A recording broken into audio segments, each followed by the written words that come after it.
Señal directa. Estamos de regreso y agradecemos la visita en este estudio de Laida Negrete y de Leslie Solís. Ellas son integrantes del Grupo de Investigación de México Evalúa y están en nuestro estado presentando el proyecto de revisión sobre cómo está la calidad de la justicia en nuestro país. Laida, muy buenos días, gracias por tu visita. Muy buenos días, Sonia, encantada de estar aquí. Leslie, gracias, buenos días. Gracias, buenos días.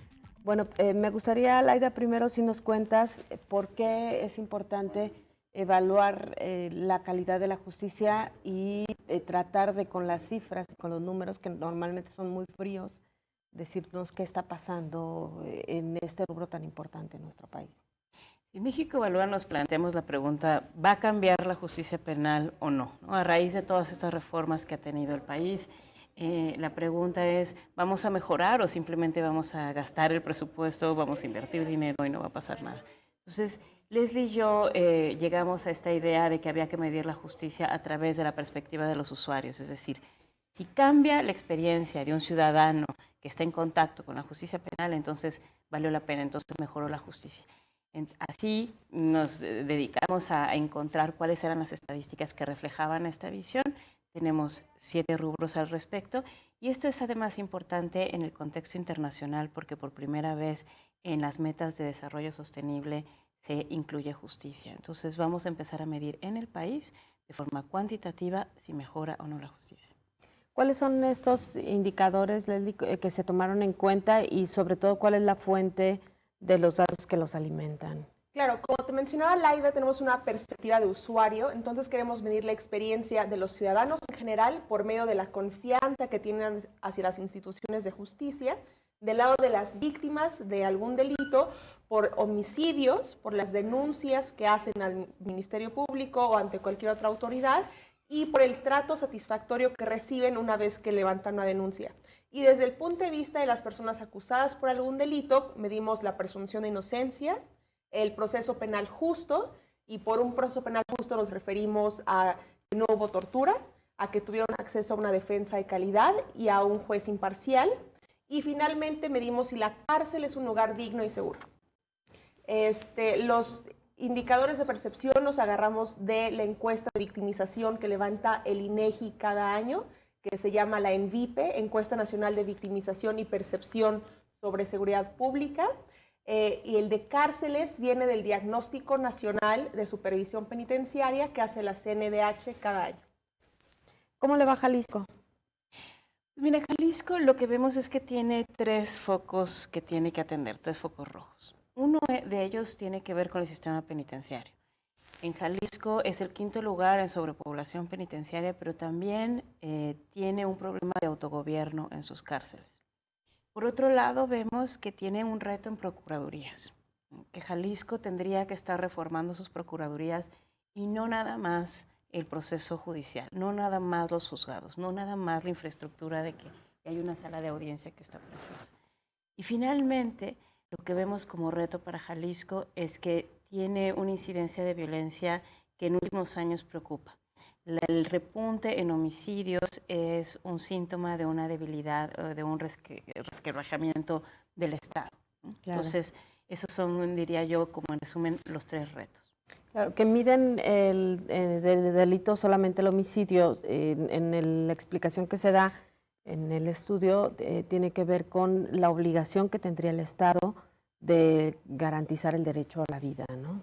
Claro, es la obligación principal de un Estado, esto como mencionas, de garantizar la vida, y además creemos que las instituciones sólidas y fuertes solo se pueden construir sobre un piso mínimo de paz, y que, bueno, el homicidio es como el foco rojo. De igual manera, la ONU, en la Comisión de Estadística, eligió homicidios como uno de los principales indicadores para dar seguimiento al objetivo 16, que mencionó Laida antes, de los Objetivos de Desarrollo Sostenible, que hace referencia a paz, justicia e instituciones sólidas. Bueno, y realmente de los 7 rubros que evalúan, ¿algunos saldrá ya favorable que demuestre que vamos realmente avanzando a nivel nacional en este tema de impartición de justicia? Mira, en términos generales, Jalisco no es que le vaya mal, no está en los últimos lugares. En realidad, en los indicadores está como a la mitad de la tabla. Es un estudio que se puede consultar en línea en la página de México Evalúa y sistemáticamente sale un poquito por encima de la media nacional, ¿no? Cuando sacamos los promedios. Esto no nos debe de quitar el foco sobre lo que sí son problemas. ¿Por qué?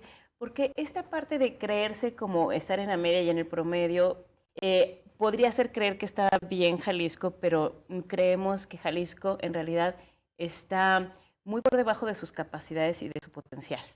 Es decir, estados que confrontan violencia mucho más extrema, como Nuevo León y Chihuahua, están en los primeros lugares, mientras que Jalisco, donde tiene recursos humanos e institucionales similares o mayores y un clima de seguridad más alentador, no está en esos punteros que lo esperaríamos ver. Claro.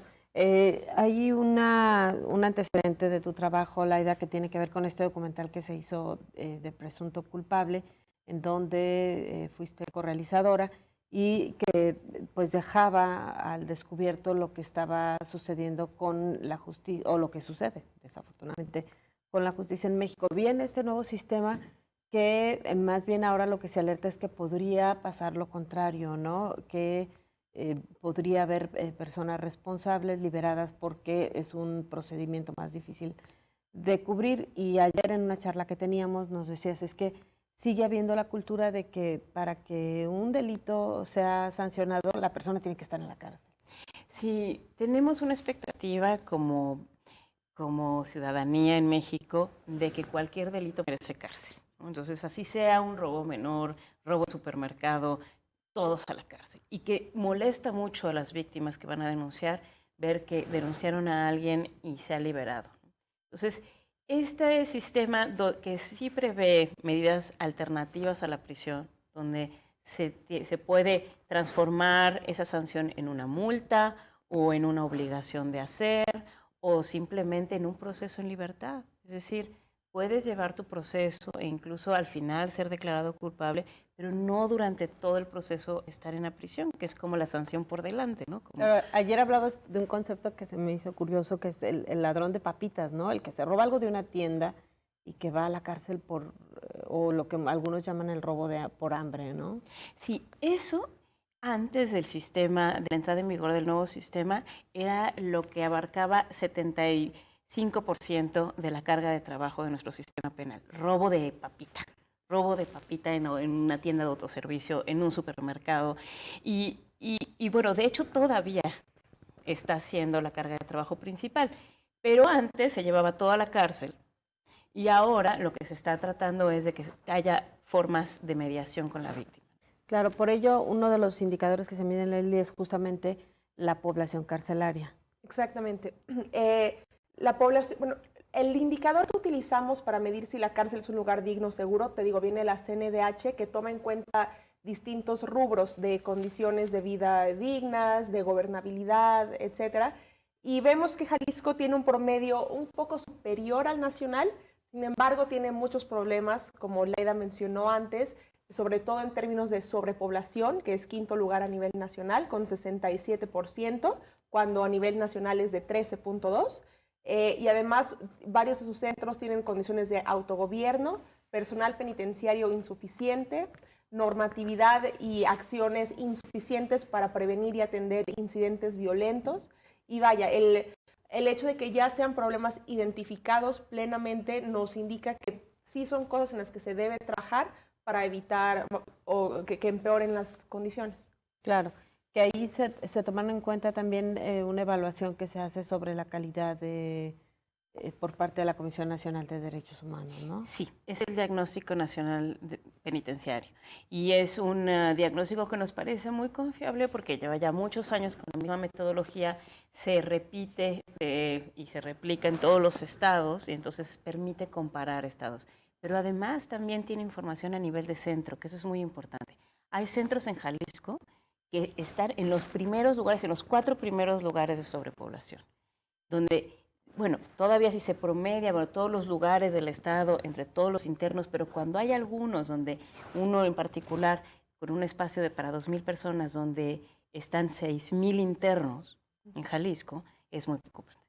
Claro.